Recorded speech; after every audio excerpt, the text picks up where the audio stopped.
J'ai bien trouvé. Ça, Je ne me suis pas trompée. non, non, c'est bon. Merci beaucoup de m'accueillir. Je vous en prie. Vous voulez vous installer, vous voulez un café? Oui. Ah, je veux bien, avec plaisir. J'ai ramené des petites madeleines pour accompagner le café.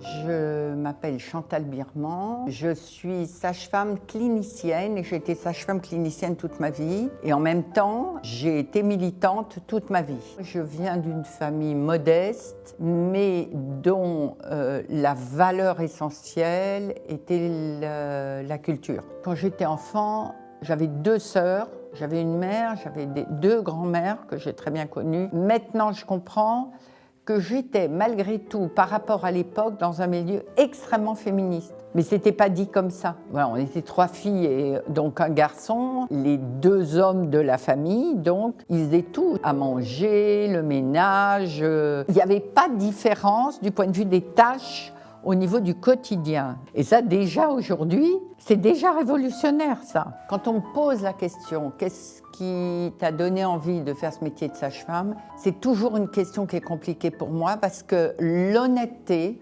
veut que je me rappelle comment j'étais à l'âge à laquelle j'ai choisi ce métier-là. Et évidemment, ça n'a rien à voir avec ce que je suis maintenant. J'ai négocié tellement de choses autour de ça. Donc, je crois que c'était quelque chose où j'intuitionnais que c'était le seul endroit dans la santé où la majorité des gens qui venaient allaient bien. C'était pas pour une maladie, mais pour un événement de vie. Là où ça m'a construite, par contre, au départ, ça a été l'accouchement sans douleur, mais c'était la première fois où il y avait un véritable rôle d'enseignant à la population de par les professionnels de la santé. Je suis rentrée à l'école de sage-femme en 67 et donc à l'époque, on faisait 3 ans d'études, maintenant c'est 6. Je suis donc sortie en 70. J'ai fait mon premier stage aux infectés à Lister et c'était les femmes qui s'étaient posées des sondes et qui étaient ensuite infectieuses d'avortement. Donc moi j'ai commencé par l'avortement où j'ai donc vu non pas les femmes mourir parce qu'elles ne mouraient pas à Baudeloc, parce que moi j'étais à l'école de sage-femme de Baudeloc, mais elles mouraient à Cochin. On les faisait traverser la rue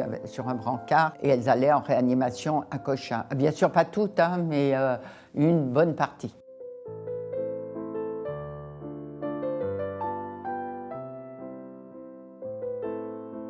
Et c'est essentiellement les médecins de médecine générale qui se sont engagés dans l'avortement parce qu'on ne fait pas carrière dans l'avortement et l'avortement ne fait pas partie des actes nobles de la médecine. Je me bats toujours pour le droit à l'avortement parce qu'on sait très bien à quel point c'est pas acquis. Les États-Unis nous en ont donné la preuve il y a très peu de temps. Et puis là, la Russie, avec l'ensemble des guerres autour de l'Afghanistan, l'Ukraine, etc., ils ont, comme d'habitude, une diminution de leur population jeune. Et donc, même si c'est faux du point de vue historique, parce que, comme je dis toujours, entre la vie et la mort, puisque quand c'est illégal l'avortement, les femmes risquent de mourir, mais elles vont mourir d'ailleurs. Les femmes choisissent la liberté, c'est-à-dire quoi qu'il se passe, elles se feront avorter. C'est très compliqué dans des pays comme ça, où absolutisme, machiste, patriarcaux, etc., de faire comprendre ça. Pourtant, c'est basique comme réflexion.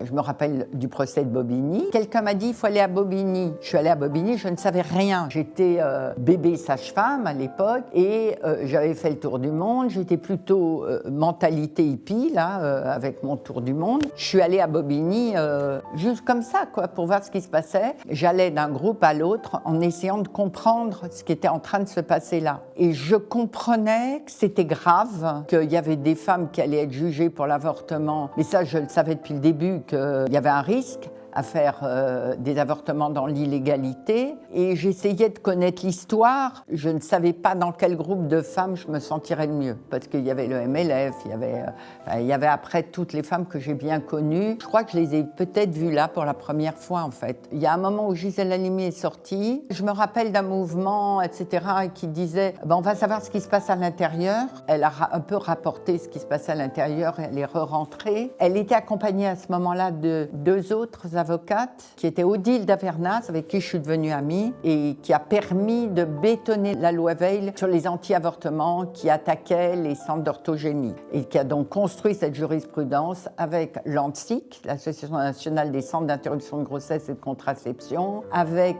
la CADAC, la coordination des associations pour le droit à la contraception et à l'avortement, et avec le MFPF, Mouvement français du planning familial. Voilà. On était 3 associations systématiquement à attaquer les anti-IVG, et c'était Odile qui était notre avocate. Et puis, il y avait Monique Antoine, qui a été la première présidente du MLAC. Donc, elles étaient donc 3 avocates, et donc les 2 autres avocates sont moins connues que Gisèle Halimi. Par contre, elles ont compté dans l'histoire des femmes tout autant, je peux dire. Oh oui, tout autant.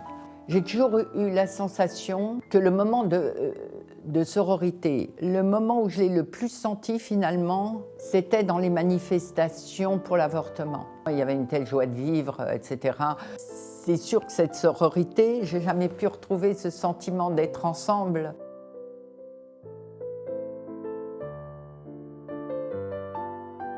Petit à petit, je me suis collée à un MLAC, qui était le MLAC du Pré-Saint-Gervais, qui fonctionnait avant moi. Moi, j'ai plutôt été en fin de MLAC, c'est-à-dire l'année 75-76, et je crois qu'on a continué jusqu'en 77 à faire des avortements. Donc, c'était plutôt au moment, justement, de la loi Veil. Avant ça, et pourquoi je suis allée là? Mais parce que je faisais partie des femmes qui allaient dans toutes les manifestations. Et les manifestations étaient incroyables. On savait à l'époque qu'il fallait que la loi passe, la loi Veil, qui a été la loi Veil, c'était fondamental, mais en même temps qu'elle ne passerait que si quelques-unes parmi nous étaient arrêtées. Et c'est ce qui s'est passé. C'est-à-dire s'il y avait des procès, il fallait que ça passe par le législatif. Pour que ça passe par le législatif, il fallait qu'il y ait de la prison ou un scoop médiatique. Moi, je peux dire que je disais pourvu que ça ne me tombe pas dessus, que ce ne soit pas moi. Il faut quand même dire la vérité aussi au niveau de mon métier. Apparemment, il y en avait 2 autres que je n'ai pas connus, mais enfin, en tous les cas, dans la pratique, je crois que j'ai été la seule de l'avortement illégal. On était un petit peu plus apparemment, mais voilà, pas à Paris. À Paris,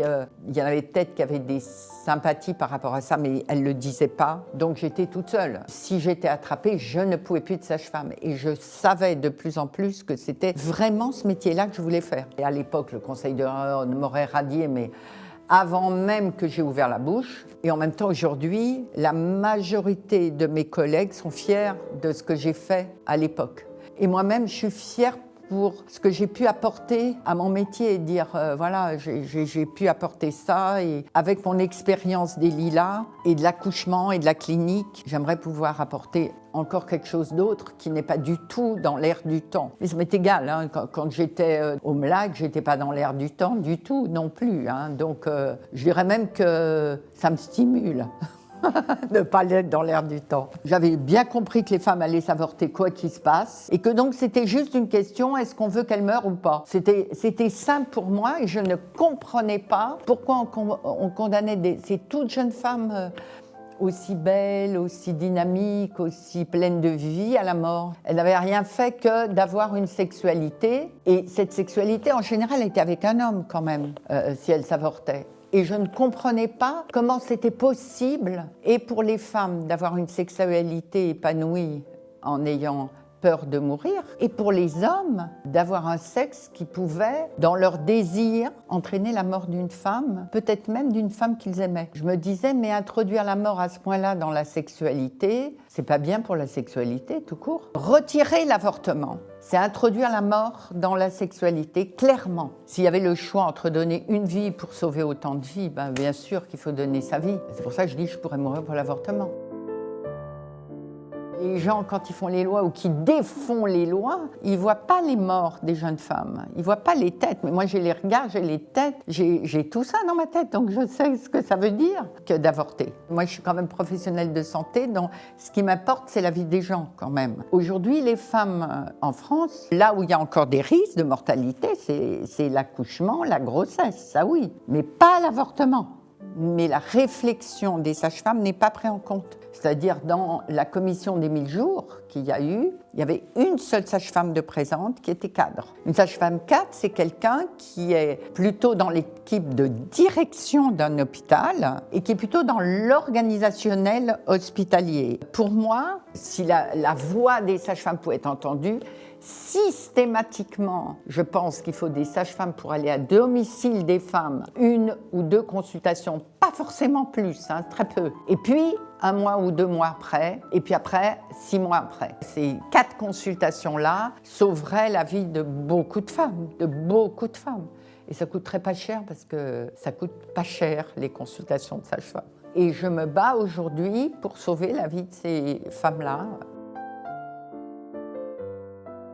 En tant que sage-femme, j'ai travaillé un peu plus de 50 ans. Et ce qui m'est arrivé là, parce qu'il y a eu un film justement sur les visites du postpartum, et ce qui m'est arrivé, c'est que dès que j'ai été à la retraite, si j'exclus le moment du confinement, pendant 2 ans complets, j'ai accompagné ce film pour des projections débats avec la population. J'ai changé de métier. Je me suis retrouvée complètement par hasard dans un métier sur la pédagogie de la santé, et c'est pour ça que je suis devant votre caméra là, parce que je me dis, peut-être, à force de dire des petits trucs, à un moment donné, on se dira, tiens, mais ah oui, ça existe, et ce qu'elle présente peut être intéressant quand même à intégrer au niveau de la santé. Pour l'instant, ça ne l'est pas, bien sûr. L'essentiel de mes journées de sage-femme ont été faites pour moi de salle de naissance, puisque j'ai été sage-femme en salle de naissance. Mais aussi, j'ai été sage-femme en suite de couche, c'est-à-dire dans le post-natal, et aussi au centre d'orthogénie, et aussi en préparation. Rien ne se ressemble. Mais à chaque fois, il s'agissait d'aller trembler avec l'autre. À chaque fois, c'est un tremblement, quoi. Moi, je dirais une sage-femme, c'est quelqu'un qui est capable de trembler avec l'autre, de se laisser atteindre à l'endroit où l'autre est atteint. Il se trouve, par exemple, que dans l'accouchement, il y a ce moment absolument incroyable où l'autre, évidemment, il ne croit plus en lui, parce que là, c'est too much qu'il est en train de vivre, mais il continue à se dire que celle-là, il peut peut-être croire en elle. Le moment de l'accouchement, c'est un moment humain où l'autre a plus confiance en vous qu'en elle-même. Donc c'est une confiance absolue. Il faut être digne d'une telle confiance. Et moi, cette dignité-là m'émeut, mais d'une façon invraisemblable. Je ne savais pas que ça existait sur le plan humain. Mais là, je l'ai vécu à longueur de journée. Ça m'a façonnée, ça m'a construite, et pas que moi. Il se trouve qu'au Lila, toutes mes collègues ont été construites, chacune avec sa personnalité, bien sûr. Ce lieu, alors c'est pas que ça a mis des paillettes dans nos vies, c'est bien au-delà de ça. Ça a construit nos vies, quoi, complètement. C'est-à-dire qu'on va fermer les Lilas. Et c'est un drame. Pour moi, jamais un lieu comme ça aurait dû fermer, mais jamais. Il y a une responsabilité à la non-transmission historique de ce qui s'est passé sur le plan humain. C'est pour ça qu'aujourd'hui, je me dis, bon, ça s'est pas fait, je vais le faire par écrit au moins, qu'il reste un petit quelque chose, quoi.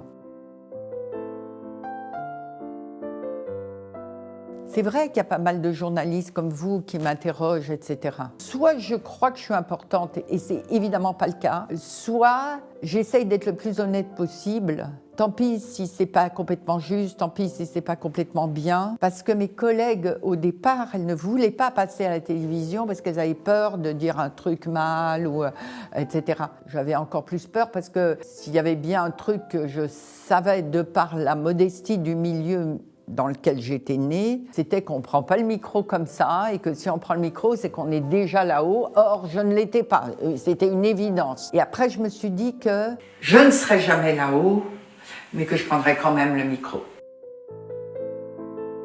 Vous me posez la question de qu'est-ce que vous pouvez transmettre ou dire aux femmes suite à votre expérience, en gros, de vie, de travail, d'engagement. Je dirais 2 mots. Soyez loyal vis-à-vis de vous-même, vis-à-vis des autres. Et chaque fois que c'est presque ça et pas tout à fait ça, on reprend, on commence. C'est ça que je dirais.